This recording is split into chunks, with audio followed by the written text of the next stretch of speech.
Bonjour à tous et merci de nous retrouver pour votre émission À l'origine.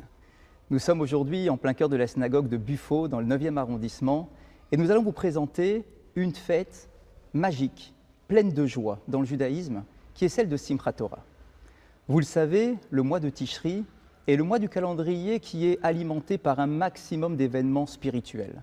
Nous avons la fête de Rosh Hashanah, 10 jours plus tard, la fête de Kippour, 5 jours plus tard, la fête de Sukkot. À la fin de la semaine de Sukkot, nous en arriverons à Shemini Atzeret et en même temps, la fête de Simchat Torah, la réjouissance de la Torah. Et pour en parler aujourd'hui, j'ai le plaisir, véritablement grand plaisir, de recevoir Benjamin Chekroun. Benjamin, bonjour. Bonjour. Je me permets de te tutoyer puisque je te connais depuis que tu es tout jeune enfant. Lorsque je suis arrivé rabbin à Montpellier, eh bien, j'ai découvert ta famille, je t'ai découvert en tant que jeune enfant, j'ai eu le privilège de célébrer ta propre bar mitzvah et de suivre ton parcours jusqu'à aujourd'hui. Tu vas nous parler de la fête de Simchat Torah. Qu'est-ce qu'elle représente pour toi? Comment est-ce que tu la vis dans ta façon de vivre ton judaïsme? Comment est-ce que tu vis ce lien avec la Torah? Alors pour moi, merci beaucoup en tout cas de me recevoir aujourd'hui. Pour moi, Simchat Torah, ça représente un petit peu l'unité du peuple juif, parce qu'à Simchat Torah, les plus pratiquants comme les moins pratiquants vont se retrouver tous ensemble pour fêter la Torah. À Simchat Torah, il est d'usage que tous les membres et les présents à la synagogue montent à la Torah, c'est-à-dire lisent une portion de la Torah, et c'est un peu cette volonté de faire participer tout le monde, de tout horizon religieux finalement à la Torah. Il y a d'ailleurs, ça me fait penser à un très bel enseignement. Effectivement, on lit le dernier paragraphe de la Torah à Simchat Torah, et finalement c'est la mort de Moshe. Moshe, le grand prophète du peuple d'Israël, quitte ce monde, quitte son peuple, avec peut-être un regret, mais qui est pour nous un message incroyable. Le regret de Moshe, c'est que ses propres enfants ne prennent pas sa succession. C'est-à-dire, on aurait pu imaginer, comme son frère Aaron, en tant que Cohen, Aaron donne sa succession à ses propres enfants, qui deviennent Cohen à sa place. Moshe espérait que ses propres enfants deviennent eux aussi les maîtres de la Torah et transmettent la Torah. Et pourtant, ses enfants ne le succèdent pas. Pour nous dire que la Torah n'appartient pas à un clan, ni à une famille, ni à une dynastie, mais que la Torah appartient à tout le monde. Est-ce que ce message-là est un message qui peut te parler à toi, jeune, dans notre société, aujourd'hui en France? Oui, bien sûr. Bien sûr, c'est un message qui me parle, qui parle également à mes amis de ma génération juive, parce que j'ai des amis très pratiquants, j'ai également des amis pas du tout pratiquants, et j'ai vraiment ce souvenir que tous se réunissaient à Simchat Torah à ce moment-là, et que pour moi, c'est vraiment ce message-là qui est transmis, de l'unité un petit peu du peuple juif autour de la Torah. Alors dans notre façon de célébrer, de danser, tu le sais bien, la halakha nous dit que finalement, on ne sait pas vraiment comment danser, mais il y a une règle qui est donnée, c'est que la Torah doit être posée au centre de la synagogue, par exemple sur la théba, et on doit tourner autour de la Torah. Voilà comment on est censé, halachiquement, religieusement, danser le jour de Simchat Torah. Finalement, moi, la question que je voudrais te poser par rapport à cela, c'est, tu es un jeune, tu as fait tes études en France, tu travailles en France, comment est-ce que tu arrives à voir la Torah au centre de ta vie?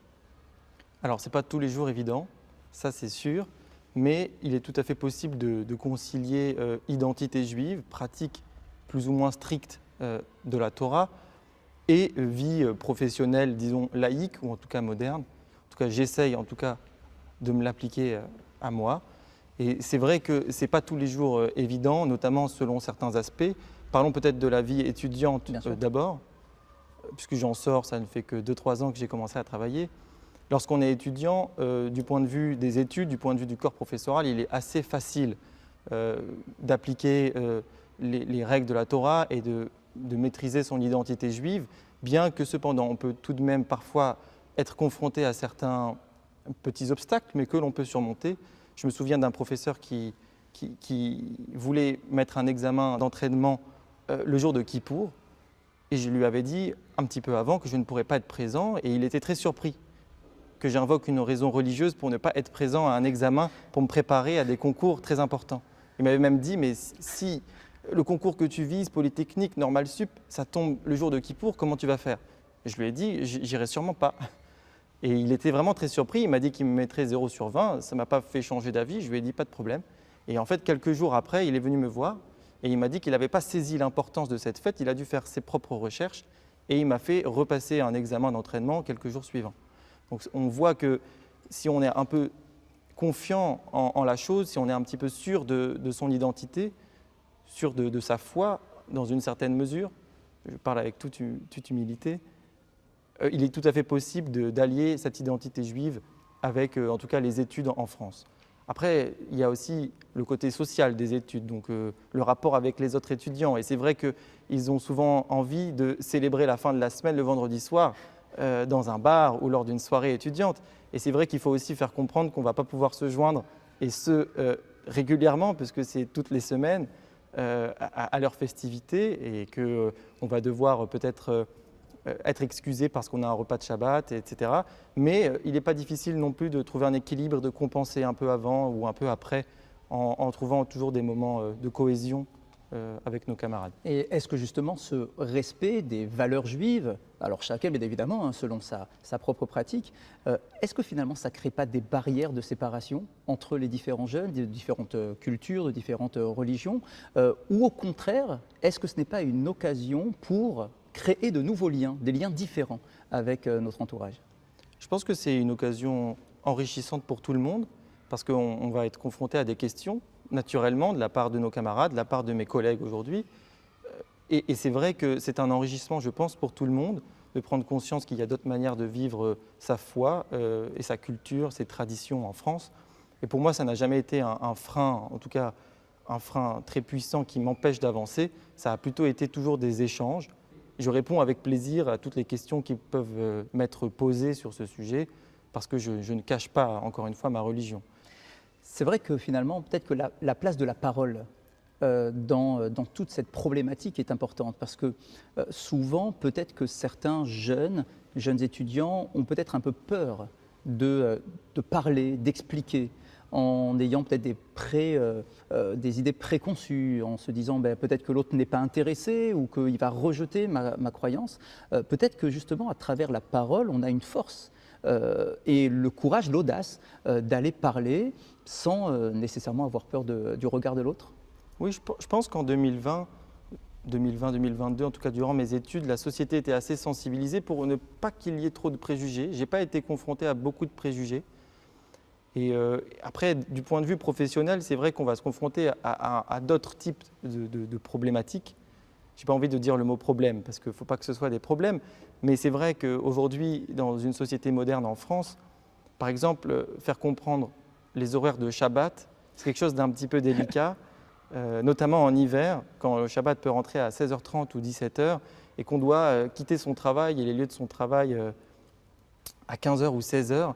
C'est vrai qu'on est un petit peu décalé, on peut se sentir un peu mal vu, et je sais que c'est une vraie angoisse qui est partagée par beaucoup de mes amis juifs qui respectent le Shabbat.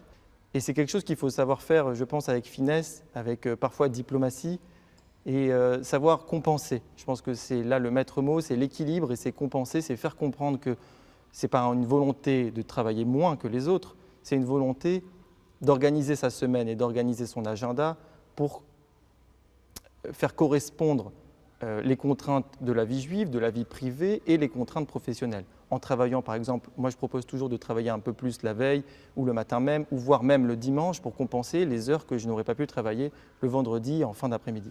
C'est ça, parce que là, tu parles du Shabbat, mais c'est vrai que finalement, quand on voit le calendrier hébraïque dans sa globalité, c'est assez impressionnant, Oui. que ça soit surtout le mois de Tishri, dont nous sommes en plein cœur. Rosh Hashanah, Kippour, Sukkot, 2 jours de fête au début de Sukkot, 2 jours de fête à la fin de Sukkot. Ça donne comme ça une impression de quelqu'un qui ne travaille pas beaucoup, qui ne veut pas s'investir dans la vie de la société ou bien dans ses études pour viser ensuite une activité professionnelle. Oui, ça c'est vrai. Et surtout que ça arrive à la période de la rentrée, qui est une période souvent très chargée dans le milieu, en tout cas des salariés. Moi, je suis salarié et c'est là où je vais avoir un petit peu plus de difficultés parce que j'ai un employeur. Mais en tout cas, quand on en parle à l'avance, quand on l'explique, quand on est sincère et qu'on est honnête avec son employeur, généralement ça se passe bien. Pour moi, ça s'est toujours bien passé. Et j'ai eu la chance de tomber sur des managers très compréhensifs qui m'ont toujours aidé ou aiguillé dans ce chemin-là en me disant si on travaille en équipe, ce n'est pas pour rien. c'est pour qu'on puisse compenser les uns les autres et qu'on puisse peut-être travailler à ta place quand tu n'es pas là. Et je te fais confiance pour que tu sois là quand on aura besoin de toi. Et on travaille en bonne intelligence finalement. C'est surtout ça qui est important. Et justement, il y a cet enseignement magnifique où on sait que le dernier mot de la Torah, puisqu'à Simchat Torah, on lit la dernière paracha, les Nékol Israël, c'est le mot Israël qui est le dernier mot, le peuple d'Israël, qui se termine par un lamed.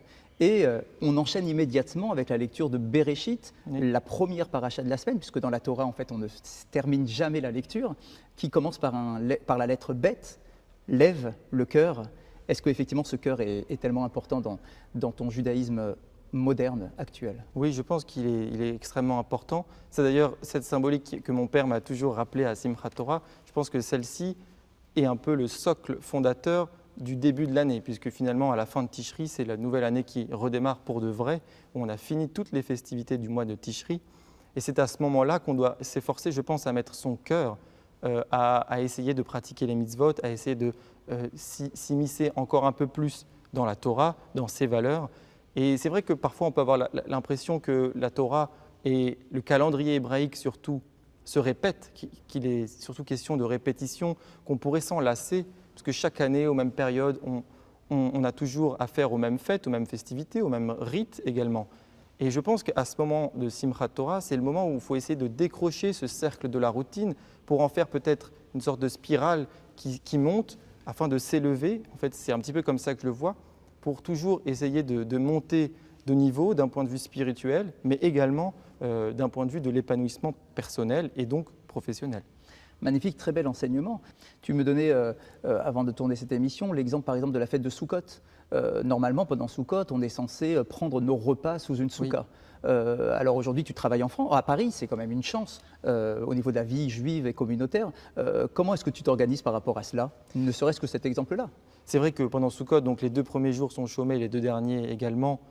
Donc ce sont des jours que je pose comme des jours de congé, mais les jours de Chol HaMoed, de demi-fête au milieu, on est censé manger sous une soukha. Et c'est vrai que depuis que j'ai commencé par exemple mon nouveau travail, il y a un restaurant kasher juste à côté de mon travail qui établit une soukha devant son restaurant tout simplement. Et j'y suis allé manger sous cette soukha tous les midis de cette semaine-là, afin d'essayer de respecter quand même cette mitzvah, même si j'allais travailler pendant ces jours. Donc finalement, nous sommes bien conscients que tout le monde n'a pas le privilège d'être sur Paris avec une grosse communauté juive. On le sait bien, mais la grandeur de la Torah est tout de même d'avoir une marge de manœuvre pour que chacun puisse réaliser ce qu'il peut selon ses propres possibilités, selon sa propre volonté, avec cette grande liberté d'action qui est offerte par la Torah. Et c'est peut-être ça finalement, l'essentiel, l'attachement à la Torah, une Torah que l'on va attraper, on va danser avec cette Torah, elle n'est même pas ouverte, elle est fermée, on la laisse fermer, chacun avec son propre lien, chacun avec sa propre sensibilité, le tout étant de s'activer, de danser, de l'enlacer et de mettre notre cœur dans cette Torah. Benjamin, merci beaucoup. Merci pour ton partage d'expérience tout simplement et l'ouverture que tu as pu effectivement proposer aussi à d'autres jeunes qui nous regardent aujourd'hui. Merci de nous avoir suivis. Je vous souhaite de passer une très belle fête de Simchat Torah, que cette Torah puisse vous accompagner dans votre quotidien et que surtout vous trouviez un épanouissement à travers votre lien à la Torah. Passez un très bon dimanche et j'espère vous revoir très vite.